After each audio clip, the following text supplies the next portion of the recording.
Chapter 3. He's gotta be messing with us. Yeah, that blew my mind a little, I admit. We let Mitchell fill tissue after tissue until he empties the box. My offer to get him some water is more for me than him. Our chair legs screech over the linoleum floor as Mayo and I get up. With the explosion of confusion going off in my head, I almost forget to grab the file. If there's any hope of turning this thing into the interrogation I planned, the suspect can't see what's inside. Not yet. Reaching around me, Mayo announces the time and that we're pausing the interview. The click of the record button snaps me to my senses. How did I forget that? Once the door closes behind us, Mayo says, "What the hell was that?" Like I have any clue. Nut job or psycho or something. As we walk toward the water cooler, my head is swimming. "You think he's going for an insanity plea?" Mayo asks. "Too early. We never charged him or even asked him a single question about his wife's murder. And he didn't lawyer up." The glunk glunks from the water cooler are the kind of gulps I need to get this lump back down my throat. Why am I feeling sorry for that guy? That puzzles me more than his cockamamie story. Cold water flowing over my fingers alerts me to release the water spigot. So, he's messing with us? Or he's not pretending to be insane? Well, I thought about that too. I can't shake the feeling that Mitchell believes what he told us. Full heart and soul belief. Of course, I don't believe a word of it. The guy's in pharmaceuticals. In all the sci-fi shows, it takes a quantum physicist or some other scientist to invent a time machine. Or a crazy old fool with a DeLorean and a flux capacitor. Or he got it up to 88 and Doc Browned it. The twisted expression on Mayo's face reminds me of his disdain for science fiction. There's no way he'd sit through Back to the Future or any time travel movie. I'm sure I've seen him enjoy a Doc Brown's cream soda though. What else would any sane person drink with a cat's deli pastrami on rye? I think he believes it. My words fail to wipe the confusion from Mayo's face. Guess that means he's a few cards short of a full deck. When I set the water cup beside the cooler, a splash jumps onto the counter. I thumb through the way too short stack of papers in the folder. Yet he's got a decent job at a gigantic company, Mayo says. He had a good-looking wife from a wealthy family herself.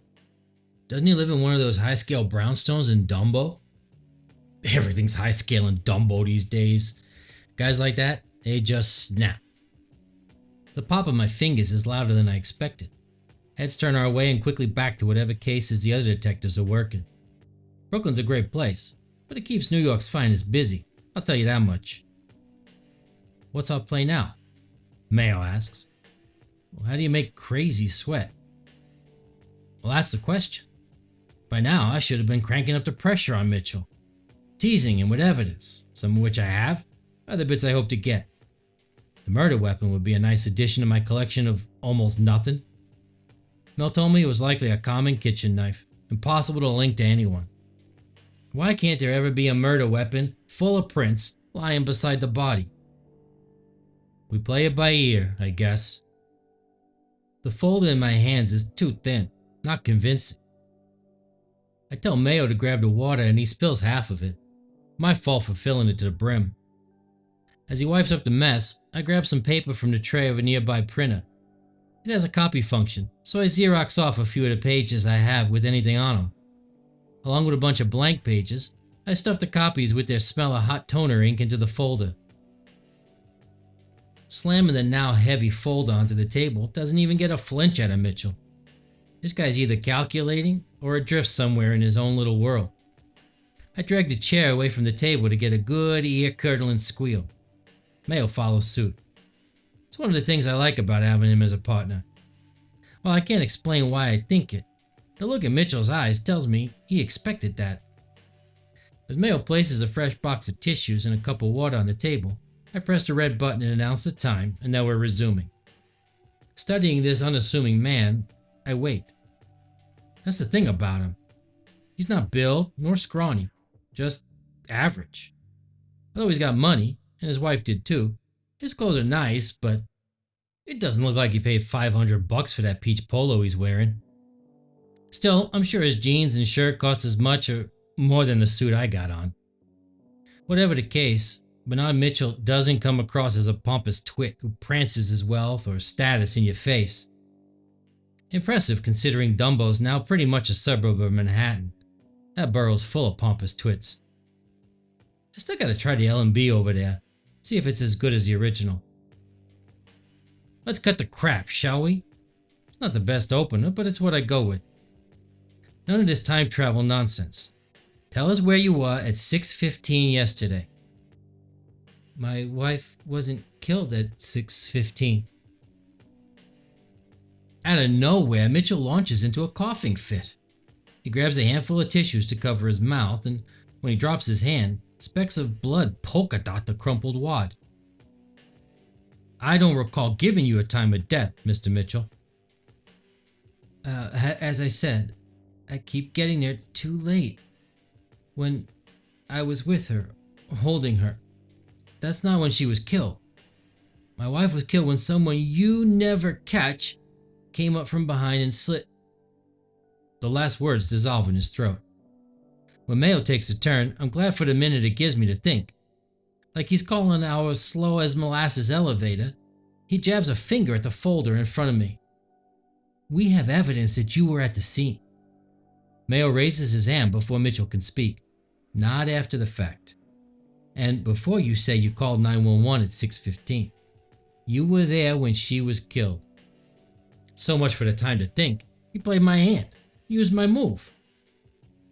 I got closer than the last 2 times, but wasn't early enough to stop it. His fist slamming the table makes me flinch. Why can't I get there in time? Now he's just jerking my chain, and I had enough of it. But you were, Mr. Mitchell. You got there before 6:15, in time to kill your wife and get back to your office to hail a cab. The same cab you called us from. The same cab that dropped you back at that alley to pretend to discover your wife's body. Mitchell plops his elbows on the table and lets his face fall into his palms. Cradled like that, he wags his head and mutters, No, no, no. That's what you said last time. Last time was different. You had nothing linking me to the crime scene. Enough with the last times, and we've done this before. Your wife is dead, Mr. Mitchell. You killed her. And now you're playing some sick game to avoid the consequences. I slam my flattened palm on the folder before me, sending an explosive pop rippling through the stale air between us. If you arrived after someone else attacked your wife, as you claim, why were you wearing gloves?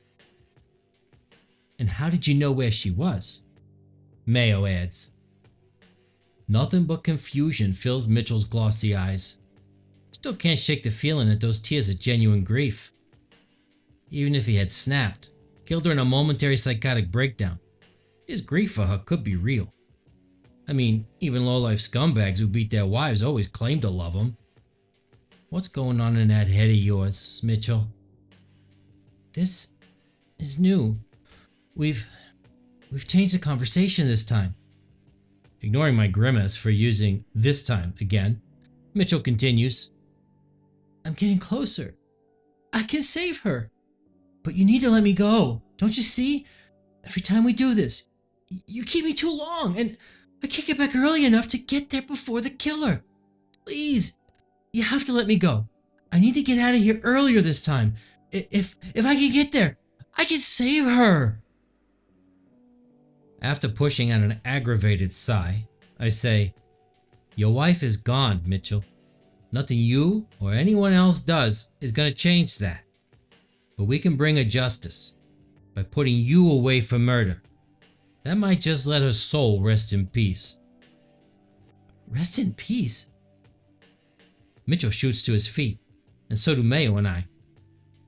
Why didn't I see this sooner? It's the two of you. Your obsession with trying to prove me guilty. You're the ones preventing me from saving her. I can't be here. You have to let me go. He's pacing now, and we allow it. He doesn't seem violent. Well, most likely he didn't seem violent to Cynthia Mitchell until his brain frizzled and he slit her throat. Sit down, Mitchell, Mayo barks. I remind you that you're the one who called us. As if Mayo's cheap gray suit were an epiphany, Mitchell freezes mid-step and focuses on my partner. I called 911 hoping you'd get there faster than usual. Maybe stop it. If not, if I can at least identify the man who did this, I'd have a better chance of saving her on the next try. I see now that was a mistake. When I motion to the chair, he takes the cue and sits. My partner and I share a puzzled look and take our seats. Over Mayo's shoulder, I glance at the one-way glass, knowing our sergeant is now watching this circus. Let's slow this down and start over, I say as the fluorescent lights flicker.